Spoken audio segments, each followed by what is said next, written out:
Bonjour, on est le 9 juin, c'est aujourd'hui le 3e mardi de manifestation pour soutenir le corps hospitalier à Lyon.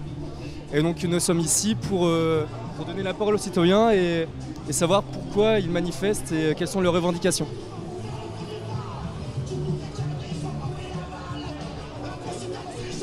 Bonjour. Est-ce que vous pouvez vous présenter, s'il vous plaît ? Oui, alors du coup je m'appelle Sophie, je suis à la jeunesse communiste et donc du coup je suis là avec mes camarades pour soutenir la lutte des soignants contre la casse du service public de la santé. D'accord. Et je pourrais vous demander pourquoi c'est important pour vous d'être ici aujourd'hui ? C'est important d'être ici aujourd'hui parce que du coup comme on a pu le voir pendant tout le confinement, malgré la situation sanitaire, ça n'a pas empêché le gouvernement d'appliquer ces mesures de restructuration des hôpitaux publics, etc. Par exemple au CHU de Nancy, là on aurait pu dire c'est l'épicentre de l'épidémie, ça l'a pas empêché de maintenir la suppression de plus de 600 postes et la suppression de plus de centaines de lits, alors qu'on a dit que c'est l'une des régions qui était le plus dans le rouge au niveau de la situation sanitaire. Et dans tout ça, en fait, c'est le plan du gouvernement de faire du profit sur la question de la santé, sur notre santé. Et voilà quoi. Et du coup, est-ce que vous pensez d'être là aujourd'hui et d'être là depuis plusieurs semaines, ça va permettre de changer les choses ? En tout cas, il faut continuer dans cette voie, oui. Et toutes les personnes qui applaudissaient à leurs fenêtres à 20h, etc., on peut se demander du coup pourquoi elles sont pas là, mais en tout cas, oui, il faut continuer dans ce sens-là. Il faut faire reculer le gouvernement le plus possible. Parce que c'est que en luttant qu'on pourra maintenir des emplois et des lits dans les hôpitaux, quoi. Est-ce que vous avez l'impression que depuis le Covid, ça a permis aux gens de se rendre compte qu'il y avait des problèmes au sein des hôpitaux ? Est-ce que vous avez l'impression que le corps hospitalier est soutenu aujourd'hui ? Alors oui, je pense qu'il y a eu une réelle prise de conscience, en tout cas sur la nécessité d'avoir un service public en tout cas fort de manière générale et surtout dans la santé avec la situation sanitaire. En tout cas, ça a permis cette prise de conscience-là chez les gens de manière générale, quoi, parce que du coup, c'est... le fait de dire pour le service public de la santé, etc., c'est un mot d'ordre du coup qui a été plutôt bien entendu, à mon sens, du coup, chez les gens, quoi. En tout cas, compris, en tout cas.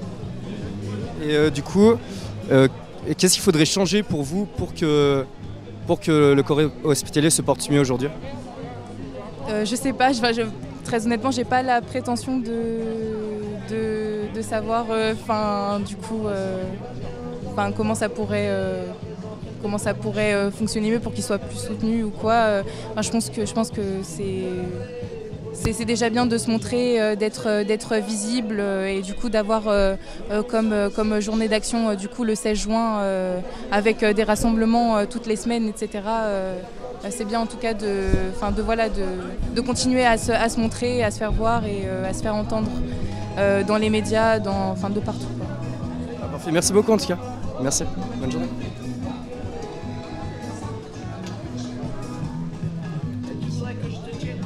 Bonjour madame. Bonjour. Est-ce que je pourrais vous poser quelques questions du coup pour un citoyen ? C'est gentil. Est-ce que je peux vous laisser vous présenter ? Moi je suis une infirmière de la fonction publique. D'accord. Et pourquoi est-ce que vous trouvez que c'est important que les citoyens aujourd'hui se rassemblent pour vous soutenir ? Parce que l'hôpital public c'est pour tout le monde. Voilà, c'est l'accès aux soins pour tous. Est-ce que vous avez l'impression que les choses changent depuis ces 3 semaines de manifestation, depuis ces 3 mardis, et que vous commencez à vous faire entendre par l'État et par les citoyens français ? Par l'État, je sais pas, hein. Le Ségur, je suis... Déjà, le corps infirmier a été pas représenté. Les jeunes médecins ont été exclus. Donc, j'y crois pas trop, mais on va attendre. Et est-ce que vous pourriez nous faire un rappel des revendications du coup que vous demandez ? C'est contre la fermeture des lits, des revalorisations de salaire pour que ça soit plus attractif. Et puis de l'écoute surtout, parce qu'on perd du sens dans notre travail. Voilà, on a l'impression de ne plus pouvoir soigner comme on devrait le faire. Parce qu'il faut que ça soit rentable, il y a des cotations, donc c'est plus du soin. Et du coup, quelles sont les conséquences physiques et psychologiques que vous avez par rapport à ces problèmes? De la lassitude, la perte de sens. La perte de sens, du coup, c'est quelque chose qui atteint moralement. On a l'impression de ne plus faire ce qu'on doit faire, de plus faire ce en quoi on s'est engagé surtout. Voilà. Est-ce qu'aujourd'hui vous avez l'impression d'être soutenu par les Français et par le gouvernement? Par la population, oui, avec la crise du Covid en plus, je pense que ça a mis en lumière les problèmes de l'hôpital depuis de nombreuses années. Les politiques, je sais pas. Ça fait depuis combien d'années vous pensez que ces problèmes perdurent au sein des hôpitaux? Moi, ça fait 30 ans que je suis à l'hôpital et petit à petit, je vois qu'on perd de plus en plus, ça dégringole. Si vous aviez quelques mots à dire au gouvernement pour les faire réagir, pour vous faire entendre, qu'est-ce que vous leur diriez? Je dirais que le soin, c'est une affaire d'humanité et que c'est pas une affaire de rentabilité. Merci beaucoup. Merci madame.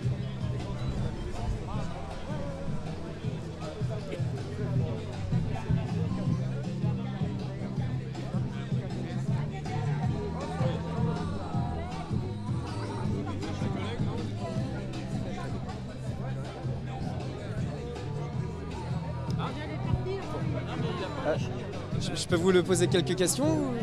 Michael, merci beaucoup. Bonjour madame, du coup. Est-ce que je peux vous laisser vous présenter en quelques mots? Oui, donc Evelyne Bachar, je suis une retraitée de l'hôpital Édouard Herriot. Et du coup, pourquoi vous trouvez que c'est important d'être ici aujourd'hui? Parce que je suis une militante CGT déjà, et puis parce que d'année en année, depuis longtemps, de chaque réforme, l'hôpital souffre de plus en plus et c'est important, voire indispensable qu'on soit là pour aider à ce que l'hôpital vive mieux, avec plus de moyens. Du coup, quelle est la situation aujourd'hui des hôpitaux en France? La situation est dramatique. De toute façon, puisque à chaque fois, chaque année, d'année en année, il faut toujours faire des économies.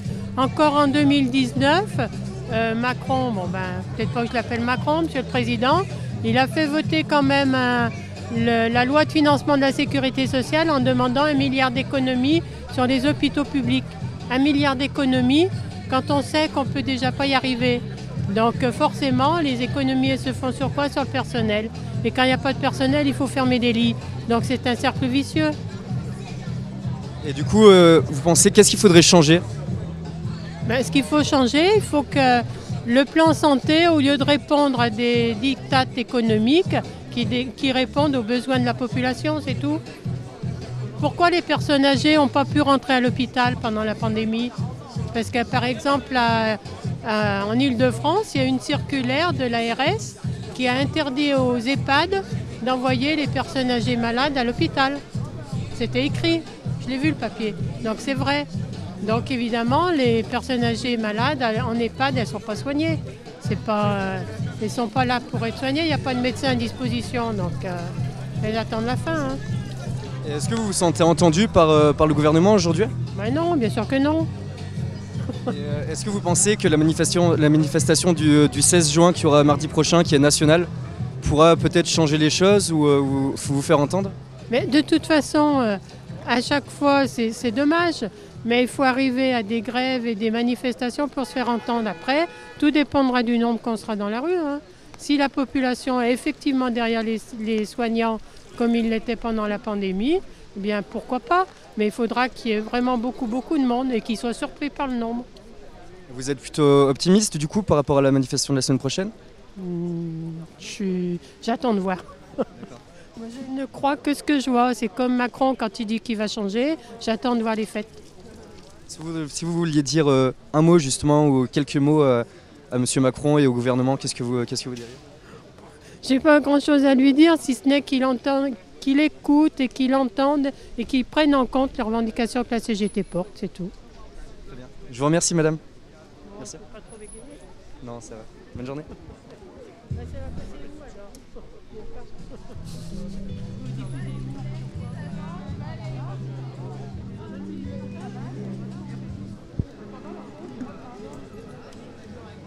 Bonjour madame, est-ce que je peux vous poser quelques questions si ça vous dérange pas pour droit citoyen? C'est vrai? Non, ça me dérange. C'est gentil. Par contre, il y a de la buée. C'est pas grave. C'est pas grave. Alors, allez-y. Est-ce que je peux vous laisser vous présenter? Alors, Chantal, je suis infirmière de nuit à l'hôpital Édouard Herriot. D'accord, très bien. Et du coup, pourquoi vous trouvez que c'est important d'être ici aujourd'hui? Pourquoi c'est important? Parce qu'en fait, très simplement, ce qu'on fait là, c'est on veut un hôpital public de qualité. Pourquoi? Parce qu'un jour ou l'autre, nous-mêmes, on sera malade. Et donc, je pars du principe que je fais pour les autres ce que je voudrais qu'on fasse pour moi. Donc, j'apporte des soins de qualité avec les moyens qu'on me donne. Et si on pouvait me donner plus de moyens, c'est encore mieux. Donc, voilà. C'est juste pour ça qu'on se réunit là, pour avoir une hausse de salaire, pour avoir plus de lits pour accueillir nos patients. Là, en ce moment, on a fait une montée en charge. Ça veut dire qu'on accueille plus de patients qu'au début de la crise Covid pour reprendre l'activité normale. Mais, manque de chance, les personnes qui sont d'un certain âge, et c'est souvent dans le deuxième versant de la vie qu'on tombe malade, on ne peut pas les mettre dans des chambres doubles, ces personnes-là, les gens de plus de 65 ans, etc. Et c'est là qu'on se rend compte de la crise de l'hôpital. On n'a pas assez de lits pour tout le monde. On joue au domino pour essayer de trouver une place pour chacun. Donc c'est un peu compliqué. Il y a beaucoup de spécialités qui sont parties de chez nous pour pouvoir faire des regroupements dans d'autres hôpitaux. De ce style, par exemple, tout ce qui était transplantation et tout ça, on ne les fait plus strictement dans les horaires. On les a exportés pour qu'il y ait moins de personnel, moins de lits. Voilà. Donc c'est ça le problème. D'un point de vue extérieur, les citoyens français, le gouvernement, sait quels sont les problèmes, mais ne savent pas comment vous le vivez de l'intérieur. Est-ce que vous pourriez nous dire quelles sont les conditions de vie des soignants et quelles sont les conséquences? Les conditions de vie des soignants, c'est simple. On sait à quelle heure on commence, on sait à quelle heure on a pointé. Des fois, on part bien après l'heure, c'est très souvent. Les heures supplémentaires, les hospices, ils en doivent des millions d'euros aux agents. On n'arrive pas à les récupérer. C'est pour ça que la dernière fois, j'étais un peu outrée qu'on demande aux Français de donner des RTT pour nous, sachant qu'on ne sait même pas quand est-ce qu'on pourra les prendre. Donc ça ne sert à rien. Et en plus de ça, on ne veut pas vivre de l'aumône. Les gens payent des impôts. Il ne faut pas qu'ils oublient ça. Il y a des gens qui payent des impôts. Et les impôts, ça se retrouve sur ma fiche de paye. C'est le trésor public qui me paye. Donc il arrive un moment, il faut arrêter. Les dons, c'est bien, mais les dons en espèces et tout ça, ça va dans des fondations. Ça ne va pas aux soignants, c'est pas vrai. Et du coup, quelles sont les conséquences physiques et psychologiques sur les soignants et sur vous-même aujourd'hui? De la lassitude, de l'énervement, du dégoût, un peu d'espoir quand même, parce que je vois que tout doucement, il y a des choses qui se sont faites. Il y a eu un geste fort de la population envers nous. Ils ont commencé à réaliser qu'on servait à quelque chose, qu'on n'était pas là juste des bonnes femmes qu'on peut insulter, qu'on n'a pas besoin de nous cracher dessus, on peut faire des soins de qualité, même en n'ayant rien. Ils ont vu qu'on manquait de tout, ils ont vu certaines de nos collègues se balader avec des surblouses en sac poubelle, ils ont vu ça, donc je pense que quelques-uns ont ouvert les yeux. Et c'est ça, moi, qui me donne de l'espoir, parce que je me dis que plus tard, si déjà en plus de ça, on obtient une revalorisation de tous les salaires de tous les hospitaliers, parce qu'un hôpital, ce n'est pas juste des soignants, c'est aussi 120 professions différentes.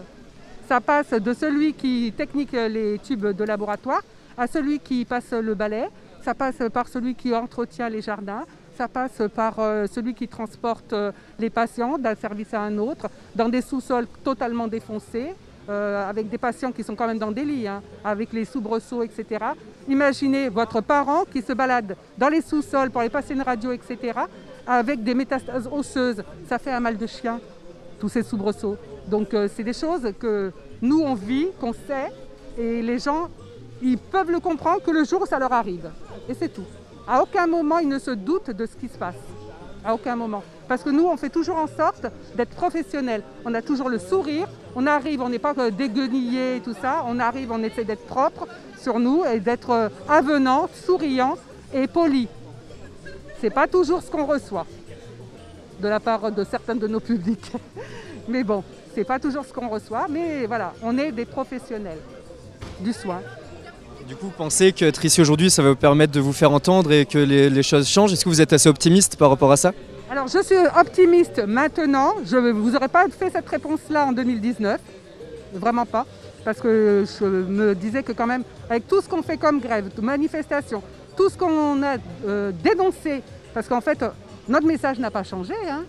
Avec Covid ou sans Covid, le message c'est toujours le même. On veut des conditions de travail décentes pour prendre en charge les patients de façon qualitative. Voilà, parce que c'est pas normal que des gens refusent d'aller à l'hôpital public et préfèrent aller dans les cliniques privées, parce que là, il y aura orchidée à l'entrée, mini-golf, etc., etc., des soins de massage, esthétique, etc. Nous, on est un hôpital public, nous n'avons pas les mêmes frais, nous n'avons pas les mêmes charges. On n'accueille pas la même population, on ne joue pas du tout dans la même cour. C'est juste ça le problème, on ne joue pas dans la même cour, on n'a pas les mêmes armes. On a une enveloppe fermée d'argent et il ne faut pas en déroger. On ne peut pas dépenser plus que ce qu'on a reçu. Donc, pour qu'on puisse concilier cette enveloppe et nos besoins réels, eh ben, il faut faire des sacrifices. Et qu'est-ce qu'on sacrifie en premier? La part variable, c'est-à-dire le personnel.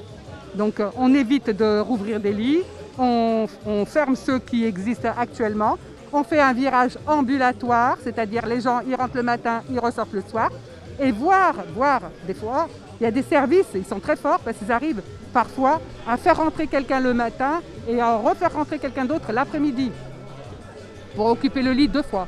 Ça, c'est la tendance qu'ils voudraient avoir pour notre hôpital. C'est ça qu'ils voudraient, en fait, qu'on soit tellement efficace et qu'on amortisse à mort les passages dans les lits sur une journée. Donc, mais on n'est pas des robots. On n'a que 2 bras, on n'a que 2 jambes et il arrive un moment, on est fatigué. Donc, c'est pas ça que je veux pour moi si je tombe malade, c'est pas ça que je veux. Moi, je veux qu'on prenne le temps avec moi, je veux qu'on me parle, je veux qu'on prenne soin. Parce que soigner, c'est bien, mais en anglais, ils font bien la différence entre care, to care, guérir les gens, soigner dans le sens guérir, et après, prendre soin, c'est un autre mot. Ce n'est pas la même chose. Et on a des métiers qui font qu'on doit faire les deux. On guérit les gens et on prend soin d'eux. Voilà, c'est tout ce que je veux pour moi. C'est tout. Je fais pour moi ce que je voudrais faire pour les autres et j'aimerais bien que les autres fassent pour moi ce que je voudrais recevoir aussi. Et vous nous disiez... Non, bah, c'est normal. Et vous nous disiez qu'en 2019, vous n'étiez pas du tout optimiste et qu'aujourd'hui, vous êtes optimiste. Je suis un peu plus optimiste parce que justement, les gens ils ont commencé à ouvrir les yeux. Ils ont commencé à poser des questions sur ce qu'on faisait et comment on vivait la situation.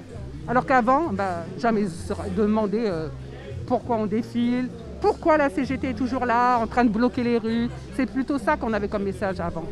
C'est « oh là là, ils nous emmerdent, ils sont toujours en train de faire la grève, etc. Ils sont toujours en train de bloquer les rues. À cause d'eux, on ne peut pas se déplacer, on ne peut pas aller à la place Bellecour, etc. » Voilà. Tandis que là, maintenant, on commence à se dire « ah oui, mais au fait, ils ont quand même des conditions de vie, c'est pas possible de travailler comme ça. » On a des masques périmés, etc. Voilà quoi. Et on nous dit oui, on va envoyer 100 milliards pour Renault, 200 milliards pour ceci, etc. Et nous, on a quoi au bout du compte? On a eu quoi concrètement? On a eu une espèce de pins à 2 balles, hein, avec un petit ruban. Et en gros, voilà quoi. Des masques qui ont été offerts par notre direction, oui, en tissu, mais on a l'impression qu'on travaille maintenant dans dans une société privée, genre googlisée, tout ça, puisqu'il faut qu'on arbore les signes distinctifs de notre employeur. Mais moi, j'arborerai les signes distinctifs de mon employeur le jour où je serai fière de ce qu'il fait pour les patients. Ce jour-là, oui, j'arborerai, mais là, non, pas pour l'instant. Vous pensez que ce jour-là arrivera ou pas? J'espère. Je pense que tout doucement, ils vont y être obligés de le faire. Ils vont être obligés parce que c'est devenu tellement catastrophique par moment qu'on ne peut pas aller vers le pire. Pas à ce point-là. C'est pas possible.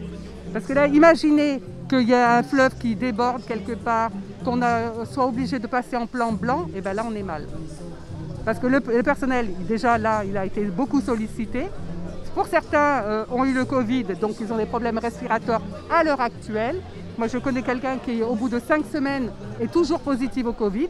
Hein, donc voilà, c'est pas une maladie complètement anodine.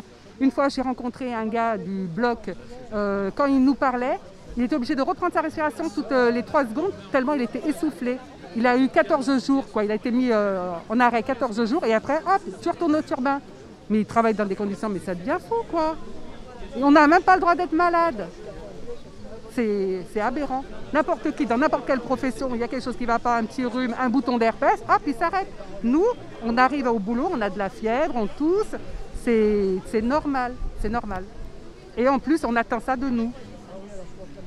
Est-ce que vous avez l'impression qu'on essaie justement de taire ce qui se passe aux hôpitaux et de ne pas dévoiler au grand public les problèmes qu'il y a et justement les souffrances que vous avez? Alors nous, on est quand même une population assez pudique, on n'est pas du genre à se plaindre. Donc c'est vrai que on n'est pas tout le temps en train d'étaler toutes nos souffrances, etc. Parce qu'on sait qu'il y a plein de gens qui ne pourraient pas comprendre. Ils ne comprendraient pas ce qu'on vit réellement. Quand on est désappointé parce que on attendait un matériel et finalement on ne l'aura pas. Genre, vous savez, moi je travaille dans un service d'hépatogastro. On prépare des gens pour des coloscopies. Il a fallu se battre, mais combien de temps pour qu'on ait une chaise pot, une chaise garde-robe pour les patients qui ont une faible mobilité? C'est quand même un truc de fou, quoi. On en avait une pour tout le service. Il y a 25 lits. Non mais une chaise pot, si on a 2 patients qui sont par exemple en fauteuil roulant et tout, on fait comment? Donc voilà, c'est un peu... C'est fatigant, par moments c'est fatigant. Voilà. Et pareil, quand on a des gens qui décèdent, parce que c'est un hôpital public ici, il ne faut pas l'oublier. C'est-à-dire que quand quelqu'un ne va pas bien, on ne va pas botter en touche et hop, l'envoyer ailleurs. Donc on le garde jusqu'à la fin. On prend soin de cette personne-là jusqu'à la fin avec les moyens que l'on a. Dans mon service, il y a 2 lits de soins palliatifs. Et donc du coup, on essaie de faire des soins corrects, mais c'est vrai que ces personnes-là, ça demande beaucoup de temps. Du coup, on s'y attache, du coup, on commence à les connaître, on commence à connaître la famille, etc. Et il arrive un moment, quand cette personne part définitivement, on n'est pas en verre, on n'est pas en porcelaine, on n'est pas, voilà, on est humain. Donc ça nous fait quelque chose, ça nous touche. Voilà. Et ça, c'est pas des choses que je peux partager avec l'extérieur facilement, parce que pour eux, mais oui, mais t'es soignante, mais comment, ça te fait quelque chose, mais t'as l'habitude. Voilà, c'est ça qu'on me répond. Qu'est-ce que vous diriez aux Français et au gouvernement pour qu'ils vous entendent et pour qu'ils prennent conscience de ce qui se passe aujourd'hui et pour que les choses changent? Alors, pour que ça change, qu'est-ce que je pourrais leur dire? Imaginez, il faudrait juste qu'ils imaginent que c'est leurs parents qui sont chez nous. C'est tout. Il faut juste qu'ils imaginent un membre de leur famille chez nous. C'est tout. Et là, ils comprendraient pourquoi on veut plus d'argent pour nos salaires, pourquoi on veut plus de lits pour pouvoir accueillir plus de personnes. Pourquoi? C'est pas juste parce que c'est une lubie, non. On en a besoin, on en a besoin. On a besoin de personnel dans un hôpital. C'est tout. Voilà. Je vous remercie madame, merci beaucoup. Bonne journée.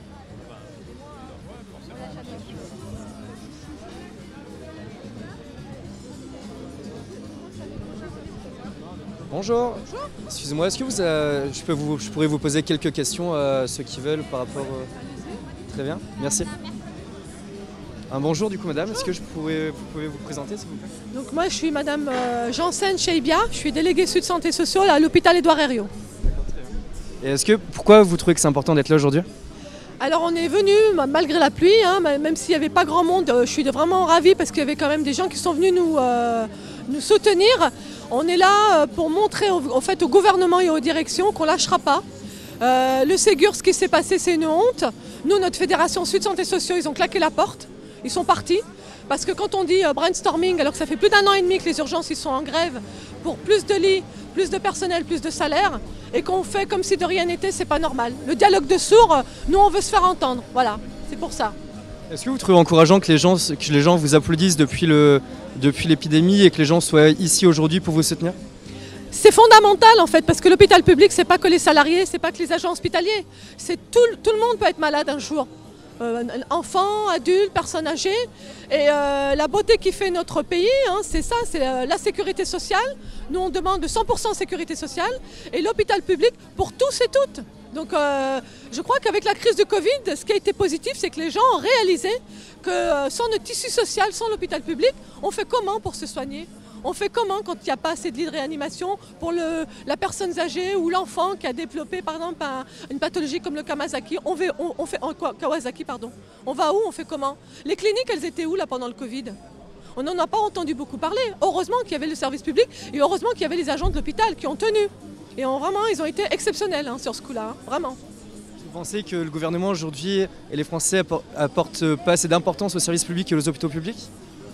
Moi, en tant que militante Sud, je pense que ce gouvernement veut tout simplement la destruction du service public. Voilà. Il y a un gros développement des cliniques privées. Les conditions de travail dans les hôpitaux, elles sont tellement difficiles que beaucoup de personnel partent. Et ce n'est pas la motivation qui manque. Vous savez, les écoles d'aides-soignantes, elles n'arrivent plus à recruter. Elles ne trouvent plus des élèves qui ont envie d'être aides-soignantes. Aide-soignante, quand tu as 25 ans de carrière, on est déjà brisé, c'est pas normal. Donc ce gouvernement, il veut briser tout ce que le Conseil national de la résistance a mis en place. La sécurité sociale, l'accès aux soins pour tous, cotiser selon ses moyens et être soigné ou récupéré selon ses besoins. Et ce gouvernement, c'est pas ça qu'il a envie. Ce gouvernement, il nous parle que rentabilité, rentabilité, rentabilité. Moi, en tant qu'infirmière, quand on me demande de faire une prise de sang en 3 minutes, c'est des bureaucrates, ils savent pas de quoi ils parlent. Une prise de sang, on peut la faire en 3 minutes si la personne elle a des veines, pas possible. Mais si c'est une personne âgée, c'est une personne déshydratée, c'est pas possible. Donc non, moi je pense que j'ai aucune confiance dans ce gouvernement. Le Ségur pendant cette semaine, ça va quoi. On n'a pas besoin de cette semaine pour parler de ce qui ne va pas à l'hôpital. Et alors moi j'ai un message à leur donner. S'ils croient qu'ils vont nous épuiser en pensant qu'en été ça va couler comme ils font d'habitude, non, pour nous le 16 c'est le début de quelque chose, c'est le début d'une grande histoire. Vous pensez que manifester, faire un mouvement national comme le 16, ça peut changer les choses? Oui, il n'y a que ça, il n'y a que le rapport de force qui fera changer les choses.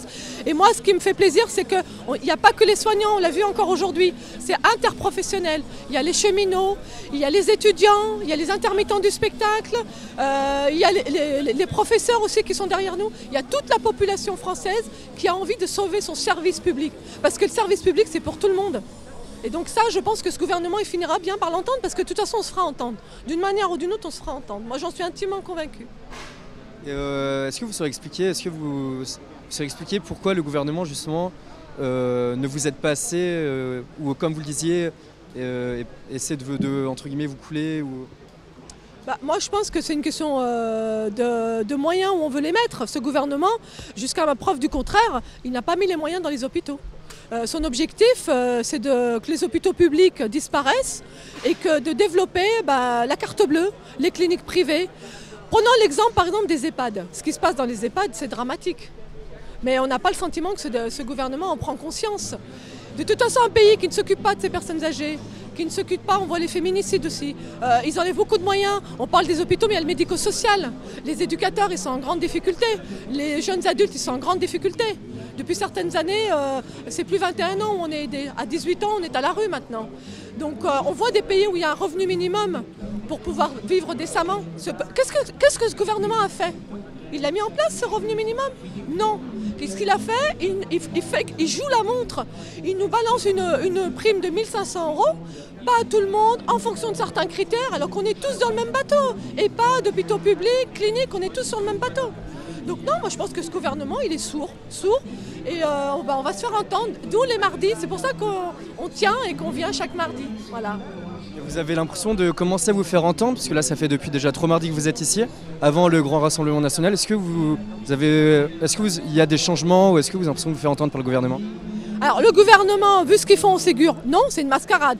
Par contre, ce qui nous rassure nous en tant que militants, que ce soit avec Sud, CGT, OFO et le CU, c'est que quand on distribue, par exemple, nous, ça fait plusieurs lundis qu'à 6 h du matin, on distribue les tracts pour prévenir au 16, pour expliquer ce qui va se passer le 16. Et bien sincèrement, les gens nous disent, vous inquiétez pas, on sera là le 16. Alors ils ne sont pas forcément devant l'hôpital tous les mardis, parce que les effectifs sont vraiment réduits, mais le 16, on sera dans la rue. Et ça, c'est génial, parce qu'il y a quelque chose qui prend. Oui, il y a quelque chose qui prend. Donc, de toute façon, d'une façon ou de l'autre, ce gouvernement, il sera obligé de nous entendre, parce qu'on va se faire entendre. Le rapport de force, il sera là.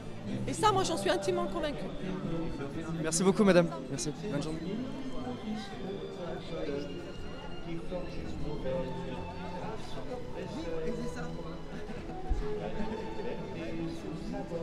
Est-ce que je peux vous poser quelques questions, du coup, pour Bonjour. citoyen? Bonjour. Merci. C'est pas sûr que j'irai. Du coup, est-ce que je peux vous laisser vous présenter? Nelson, Convergence Gilets jaunes blouse blanche. On est à la convergence Gilets jaunes blanche, ça va, oui, ça va le son. Ouais. C'est un groupe de gilets jaunes qui a voulu travailler plus spécifiquement sur la question de la santé publique, les hôpitaux en particulier. Ça fait depuis 3 mardis que vous êtes là maintenant. Pourquoi vous trouvez ça important d'être ici aujourd'hui pour soutenir Parce que c'est l'hôpital qu'on finance et nous sommes en tant que travailleurs les premiers financeurs de l'hôpital et nous sommes aussi les premiers financeurs de l'hôpital. C'est ici qu'on vient se faire soigner quand on a un accident de la route, c'est qu'on a pris une paille dans l'œil, quand on fait nos accidents de travail, c'est là où nos mères, nos sœurs et nos filles vont accoucher. Donc je pense que ça nous concerne minimum, effectivement, parce que c'est notre hôpital. Comme on le marquait sur la banderole là-bas, ni Véran ni Macron, c'est notre hôpital. Eux, c'est pas eux qui financent, c'est pas eux qui se font soigner, c'est nous. Donc c'est à nous de défendre notre hôpital public. Et du coup, quelles sont vos revendications aujourd'hui?